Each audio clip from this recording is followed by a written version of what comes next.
पाल जाटव के बारे में एक और पर्दाफाश सामने आ चुका है। दावे के मुताबिक वो अपने स्कूल टाइम में छटा हुआ बदमाश था। इस वजह से स्कूल के दिनों में सूरजपाल को जानने वाले उसके स्वर्ण महल और करोड़ों के साम्राज्य को देखकर हैरान और परेशान हो जाते हैं।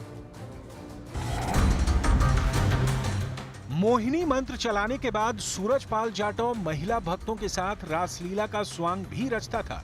जन्माष्टमी के त्योहार पर सूरजपाल जाटव कान्हा का रूप धरकर रास रचाने का प्रपंच भी दिखा चुका है। बाबा खुद को कान्हा का रूप धरकर ढोंग करता था, लेकिन गोपियां बनी महिलाएं नॉर्मल कपड़े में ही रहती थीं। जन्माष्टमी में और 15 अगस्त में ये अपना जन्मदिन मनाते थे, तो यहाँ डिक्लेयर कर दिया सोने का झूला पड़ेगा, उसमें झूलेंगे कन्हैया जी बन करके कि जन्म होगा इनका। वहाँ देखे तो भाई रस्सा पड़ा, अपन आराम से भाई झूल रहे हैं अपने, तो हमें तो देखे हम बच्चा बनाएंगे, बच्चे उन्हें बनेंगे। तो आदमी जेंट्स से नहीं मिलता था, लेडीज से एक पता नहीं सुंदर से सुंदर कहाँ से आती थी, तो ऐसे करके ऐसे चेहरे पर हाथ मिलाया करती थी वहाँ पे। हम तो ये देख करके बड़ा दुखी हो गया, हम अब जाना ही ज़्यादा बेकार है। बाबा के आश्रम में ऐशो आराम का हर इंतजाम है, इसमें तो किसी को शक नहीं। बाबा की लग्जरी लाइफ और शराब के आदी होने के दावे भी पुराने हो चुके हैं, लेकिन सूरजपाल जाटव की स्कूल लाइफ कैसी थी, इस पर चौंकाने वाला दावा उनके जूनियर ने किया है। स्कूल के दिनों में सूरजपाल एक नंबर का छटा हुआ बदमाश था। सूरजपाल जाटव के साथ स्कूल में पढ़े ये चतुर नारायण हैं। इनके सीने में सूरजपाल के कई राज दफन हैं, लेकिन इन्होंने सिर्फ स्कूल के दिनों की बातें ही बताई। चतुर नारायण से सुनिए कैसे सूरजपाल जाटव स्कूल में रोज टीचर से पिटता था, किस बात पर पिटता था। बचपन से ही पूजा पाठ वगैरह करते थे, कुछ चमत्कार दिखाते थे? बचपन से ना चमत्कार दिखाते। हाँ। ये तो सर्विस में जी सस्पेंड कर दे जन का चक्कर भाव। हाँ। बा चक्कर में नहीं ये पोप लीला। स्कूल के दिनों में सूरजपाल जाटव की छवि उद्दंड की थी। पढ़ाई लिखाई से दूर दूर तक उसका नाता नहीं था, जिसके चलते टीचर उसे सुधारने के लिए सजा भी देते थे। लेकिन सूरजपाल जाटव सुदर्शन चक्रधारी बनने के फेर में लगा था। हालांकि स्कूल में सूरजपाल चमत्कार दिखाने की ड्रामेबाजी नहीं करता था। इस वजह से स्कूल के दिनों में सूरजपाल को जानने वाले उसके स्वर्ग महल और करोड़ों के साम्राज्य को देखकर हैरान परेशान हो जाते हैं। करोड़ों ज्यादा गिर रहे हैं, जब तक जनता की नजर है तब तक खेल रहे हैं। दूब का तो धीरे बढ़ते हैं, धीरे ही मिटते हैं। हाँ। और अंडे हुआ 2 महीना में जबत हुए तो कुआरा में तैयार हो जाता। आप मानते हो चमत्कारिक है? मैं तो मानता नहीं। हाथरस कांड के बाद सूरजपाल के जितने कांड सामने आ रहे हैं, उसे जानकर सभी दंग हैं।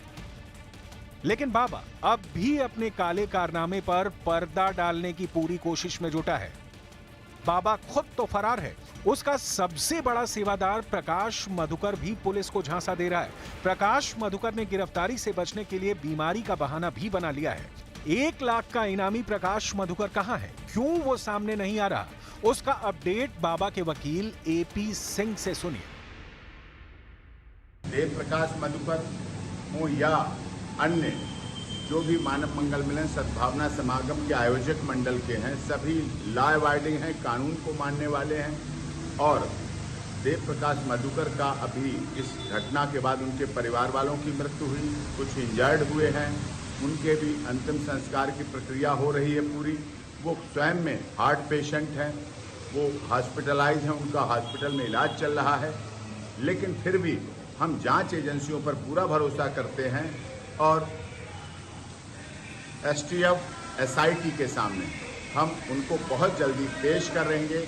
जैसे ही डॉक्टर्स उन्हें स्टेबल घोषित करेंगे, वैसे ही हम मधुकर को उनके सामने प्रस्तुत करेंगे।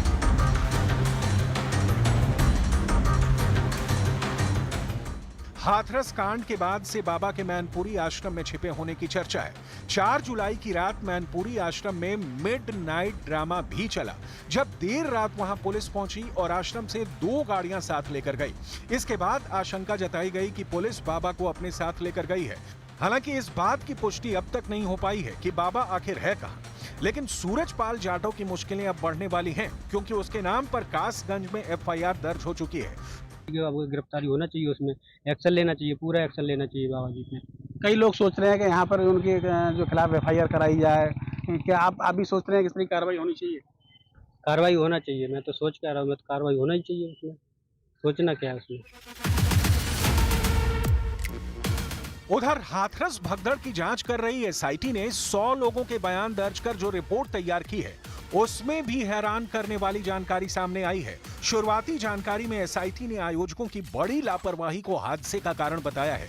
इसमें आयोजकों की तरफ से इंतजाम ना करना और हादसे के बाद भी उसको छिपाने जैसी बातों का जिक्र भी किया गया है। मतलब ये कि जैसे जैसे जांच आगे बढ़ेगी, बाबा और उसके सेवादारों की पोल खुलेगी। जांच एजेंसी बाबा के खिलाफ पुख्ता सबूत जुटाने की कोशिश में है। एक्शन ताबड़तोड़ हो रहा है। देखना यह है कि बाबा कब सामने आता है, कब सफाई पेश करता है, सफाई में क्या कहता है, क्योंकि जब तक बाबा बोलेगा नहीं, तब तक हाथरस भगदड़ कांड का सच सामने आएगा नहीं।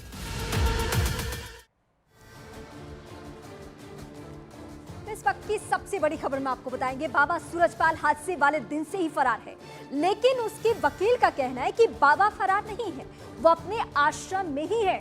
माना तो ये जा रहा है कि बाबा सूरजपाल मैनपुरी में अपने आश्रम में मौजूद है, जहां से वो मीडिया के सामने भी आया था। न्यूज़ 18 इंडिया की टीम यहां पहुंच चुकी है, वहां से एक पहले रिपोर्ट भी हम आपको दिखाएंगे। तो ये बाबा का वो महल जहां से ड्रोन कैमरे की तस्वीर इस वक्त हम आपको दिखा रहे हैं, यहीं से वो पूरा अपना साम्राज्य चलाता है। और यहां हमारी टीम ने पहुंचने की कोशिश की। अंदर से कुछ ऐसे भी रिपोर्ट सामने आए जिसके बारे में एक के बाद एक सनसनीखेज खुलासे सामने हो रहे हैं इस व्हाइट हाउस को लेकर।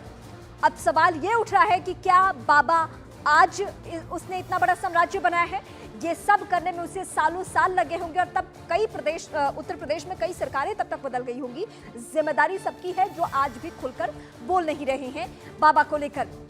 दावा ये वकील का है कि बाबा इसी आश्रम में हैं, लेकिन अभी भी बाबा के बारे में कुछ भी पता नहीं चल पा रहे। राजनीतिक पार्टियां दूरी बना रही है, अभी भी कोई कुछ बोलने को तैयार नहीं है।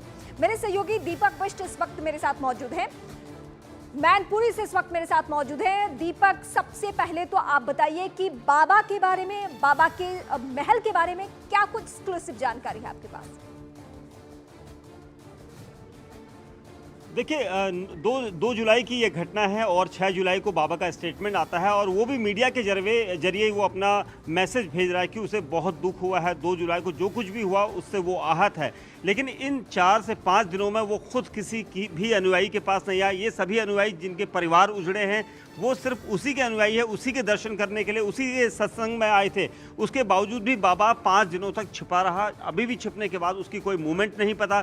ये माना जा रहा था कि मैनपुरी का जो आश्रम है वहाँ पर बाबा की होने की इनपुट मिले थे, लेकिन अभी भी दावा कोई नहीं कर सकता कि बाबा इसी आश्रम के अंदर हैं या नहीं, क्योंकि ये आश्रम देखिए इतना बड़ा गेट है और कई फीट ऊंचा गेट है, सोने जैसा महल यहाँ पर खड़ा किया है और इसके अंदर होने की यहाँ पर इनपुट मिले थे। कई दिनों से लगातार यूपी एसटीएफ की टीमें यहाँ पर आ रही थी, उसके बावजूद भी आज जब सुबह स्टेटमेंट आया है वो क्या इसी मैनपुरी के आश्रम के अंदर से आया है या कहीं दूसरी जगह बाबा है, क्योंकि अभी भी कोई नहीं बोल रहा है, कोई बता नहीं रहा। लेकिन सबसे अहम चीज़ यही कि देर रात उसके मुख्य आयोजनकर्ता, मुख्य राइट हैंड जिसे कहा जाता है, देव प्रकाश मधुकर, उसकी गिरफ्तारी हुई है, सरेंडर हुआ है। नाटकीय क्रम में ये गिरफ्तारी की गई है, क्योंकि एक दिन पहले ही एपी सिंह ने जब हमें बताया था कि वो उसको सरेंडर करवाएंगे और उसके बाद भी एसटीएफ की टीमें कोशिश कर रही थी उसकी गिरफ्तारी के लिए, कई जगह छापेमारी की जा रही थी। दीपक, एक बार फिर से हम आपका रुख करेंगे इस बड़ी